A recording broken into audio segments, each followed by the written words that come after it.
6 కిలోమీటర్లు తప్పని డోలుమూతలు. అనకాపల్లి జిల్లా భీమాడుగుల మండలం ఆవురువాడ పంచాయతీ సామలమ్మకొండ శిఖర పశువులు బంద పీవీటీజీ కొందు గిరిజన గ్రామం. ఈ గ్రామంలో 7 గిరిజన కుటుంబాలు జీవనం సాగిస్తూ ఉన్నారు. సేదరి కొండలరావు గత 7 వారాల నుండి జ్వరంతో బాధపడుతున్నారు.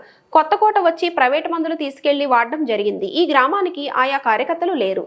జ్వరం తగ్గకూడదు. తెల్లవారి 8 గంటల సమయంలో పశువుల బంద గ్రామం నుండి రావికమతం మండలం తాని విమాను చెట్టు వరకు డోలీలో తీసుకొని వచ్చి అక్కడి నుంచి బైక్ మీద కొత్తకోట పీహెచ్సికి వైద్య సేవలు చేయించడం జరిగింది. మా గ్రామానికి మంచినీరు సౌకర్యం లేదు. గొయ్యి తీసుకొని వాటిలో వచ్చేటువంటి నీరును తాగుతున్నాము. మా గ్రామానికి గత నెలలో భీమాడుగుల ఆర్డబ్ల్యూఎస్ అధికారులు మరియు పంచాయతీ కార్యదర్శులు సోమాన మా గ్రామానికి వచ్చారు. మంచినీరు లేదని గుర్తించి జిల్లా పరిషత్ సిఈఓ గారికి 15వ ఆర్థిక సంఘం నిధుల నుండి 4 లక్షల రూపాయల నిధులు మంజూరు చేయాలని భీమాడుగుల ఎంపీడీఓ ఎస్టిమేట్ మరియు నివేదికని పంపించారు. నేటికి ఎటువంటి చర్యలు తీసుకోలేదు.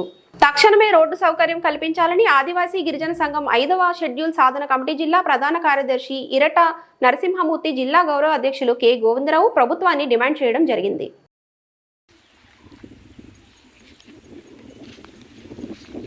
సరసరహద్దు